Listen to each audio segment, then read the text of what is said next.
The Los Angeles Lakers just made a roster move that's sending shockwaves through the organization, and it involves a decision that's been brewing behind the scenes for weeks now. Welcome to Lakers News Fan Report, your ultimate destination for breaking news, insider analysis, and everything you need to know about our Los Angeles Lakers. I'm here to bring you the latest upgrades, exclusive insights, and all the information that matters to Lakers Nation. Today I'm breaking down a significant roster transaction that happened within the last 24 hours. A move that signals a clear shift in how our front office is evaluating talent and building depth for this championship push. This isn't just about one player coming in or one player going out. This is about the Lakers making a calculated decision based on performance, potential, and what gives us the best chance to compete at the highest level right now. Stay with me through this entire breakdown because I'm going to explain exactly what happened, why it happened, who's involved, and what it means for the future of this Lakers roster as we navigate through this crucial stretch of the season. Let me start by painting a picture of where the Lakers are right now in terms of roster construction and depth. We're in a position where every single spot on this 15-man roster matters, where every two-way contract needs to provide value, and where the front office can't afford to be sentimental about players who aren't producing at the level we need. Rob Pelinka and the Lakers management team have shown throughout the season that they're willing to make tough decisions, to pivot when something isn't working, and to bring in players who can contribute immediately rather than waiting around for potential that may never materialize. That philosophy has guided several moves already this year, and it's exactly what we're seeing play out with the latest transaction. The Lakers have been closely monitoring the development of players in the South Bay Lakers system, our G League affiliate that serves as a critical pipeline for identifying talent that can help at the NBA level. The G League isn't just a place where we stash young players anymore. It's become a legitimate proving ground where guys can earn their way onto the main roster through consistent production, effort, and showing they understand what it takes to play winning basketball. Over the past few weeks, there's been one player in South Bay who has absolutely dominated, putting up numbers that are impossible to ignore and showing the kind of skills that translate directly to what we need at the NBA level. That player is Drew Timm. And if you've been following college basketball over the past few years, that name should be very familiar to you. Timm was a star at Gonzaga, one of the most productive college players in recent memory, and someone who many people thought would find his way into the NBA.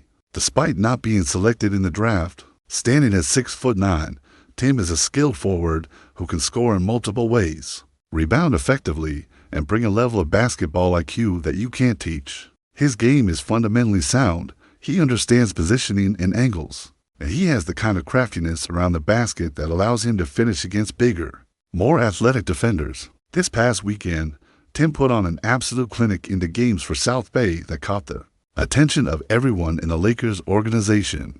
On Friday night against the Santa Cruz Warriors, Timm scored 18 points on 7 of 10 shooting while pulling down 14 rebounds in a dominant performance that showcased everything he brings to the table. He was efficient, he controlled the glass, and he made winning plays throughout the game, but he wasn't done there. When the two teams met again on Sunday, Timm elevated his game even further, dropping a team-high 22 points and once again showing that he's ready for a bigger opportunity. Those back-to-back performances were exactly the kind of statement games that force front offices to take action. Now, here's where things get really interesting and where the Lakers had to make a difficult decision. In order to bring Drew Timm onto a two-way contract and give him the opportunity to contribute at the NBA level, the team needed to create a roster spot. That meant someone had to go, and the player who ultimately got waived was Koloko. This is a significant move that tells us a lot about how the Lakers are evaluating their current roster and what they're looking for moving forward. Koloko was signed last season with the hope that he could develop into a reliable backup center, someone who could provide rim protection, rebounding, and defensive presence when called upon. He's got the physical tools you look for in a modern NBA big man, standing 7 feet tall with good length and athleticism. However, the reality is that Koloko's development hasn't progressed the way the Lakers hoped it would. Throughout his time with the organization, he's been the definition of a player who's always 2 years away from being 2 years away. There have been flashes of potential, brief moments where you see what he could become if everything clicks, but those moments have been few and far between. Consistency has been his biggest issue, and in the NBA, especially on a team with championship aspiration like the Lakers. You can't afford to keep roster spots occupied by players who aren't ready to contribute when their number is called. Last season, Koloko appeared in 37 games for the Lakers, which is a decent sample size to evaluate what he brings to the table. In those appearances, he averaged just 2.4 points and 2.5 rebounds per game. Those are extremely modest numbers that don't move the needle for a team trying to compete for a title. More concerning than the raw statistics is the fact that he didn't show significant improvement or growth throughout the season. He wasn't earning more minutes, he wasn't becoming more reliable, and the coaching staff wasn't gaining confidence in his ability to execute the game plan. This season, Koloko didn't make a single appearance for the Lakers at the NBA level, which is a clear indication that he had fallen completely out of the rotation and wasn't part of the team's plans moving forward. Interestingly, Koloko did play into G League games this past weekend, his first game action of the entire season. In the first game, he scored 5 points, and in the second game, he had a much better performance with 12 points and 14 rebounds. On the surface, that second game looks like a solid outing, but when you compare it to what Drew Tim was doing in those same games, the decision becomes much clearer. Tim was simply outperforming him, showing more offensive versatility, better instincts, and a higher basketball IQ. When you have the players competing for the same roster spot, and one is clearly producing at a higher level, the choice becomes obvious. Now, I want to address something that's important to understand about this move. Drew Tim is not a like-for-like replacement for Christian Koloko. Koloko is a true 7-foot center, while Tim is a 6'9" forward who plays more on the perimeter and in the mid-range. They have different skill sets and different roles they would fill on the court.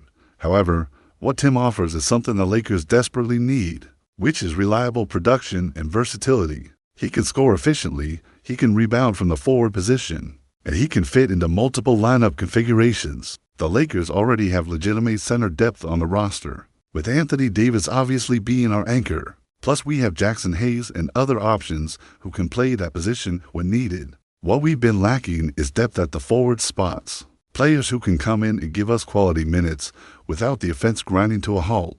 This is where Tim's skill set becomes so valuable. He's not going to wow you with athleticism or blow by defenders with speed, but he's going to make smart plays, hit open shots, and understand where to be on the court. Those qualities might sound basic, but they're exactly what you need from your depth players. You need guys who understand their role, execute within the system, and don't try to do too much. Tim has shown throughout his career that he's that type of player. At Gonzaga, he was the focal point of the offense and put up big numbers, but he also showed the ability to play within a team concept and make his teammates better. The timing of this move is also significant. We're approaching the midpoint of the season, which is when teams start to really evaluate their rosters and figure out what adjustments need to be made. The Lakers are in a competitive Western Conference where every game matters, and where having the right pieces in place can be the difference between making the playoffs and missing out.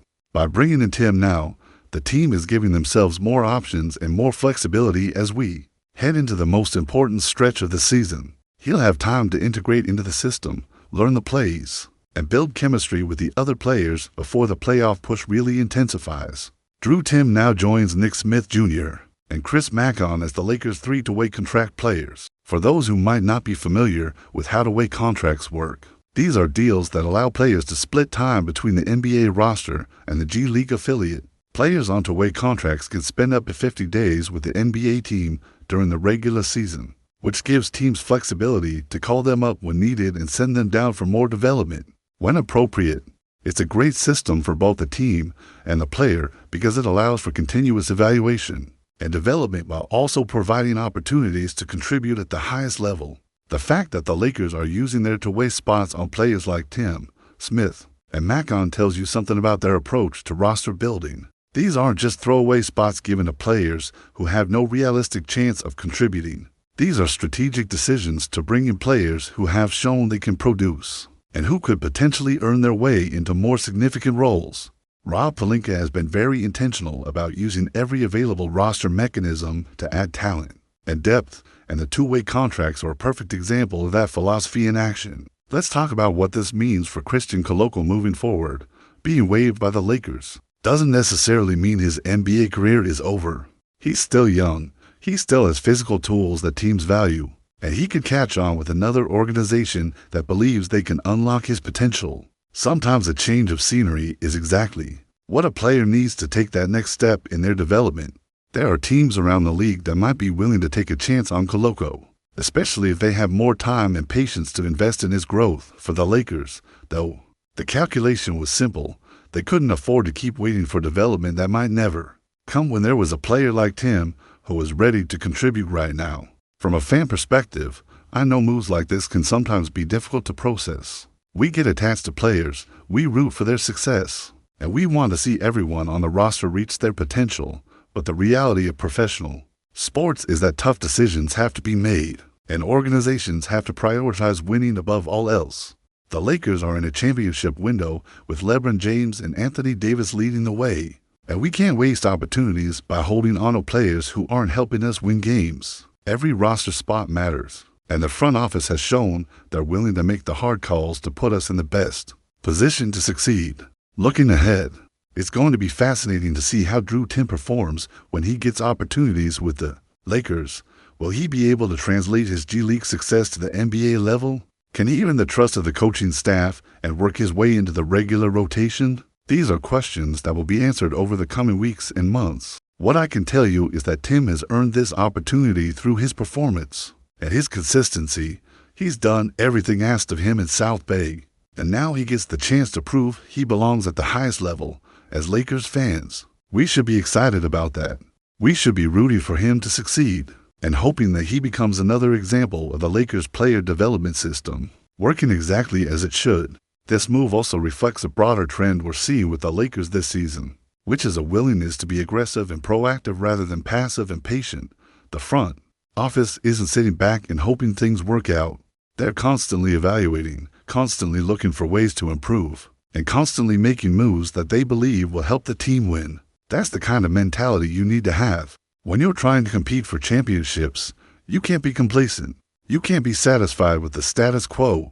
And you can't be afraid to make changes when something isn't working. Before I wrap this up, I want to hear from you, Lakers Nation. What do you think about the decision to waive Christian Koloko and sign Drew Tim? Do you believe Tim can make an impact at the NBA level? Or do you think the Lakers should have kept Koloko and given him more time to develop? What other moves would you like to see the front office make as we approach the trade deadline? Drop your thoughts in the comments below because I genuinely want to know how you're feeling about the direction of this team and what you think needs to happen for us to maximize our championship potential this season. If you want to stay on top of every Lakers transaction, every injury update, every lineup change, and every piece of breaking news that affects our team, you absolutely need to be subscribed to Lakers News Fan Report. Hit that subscribe button right now and turn on your notifications so you never miss a video.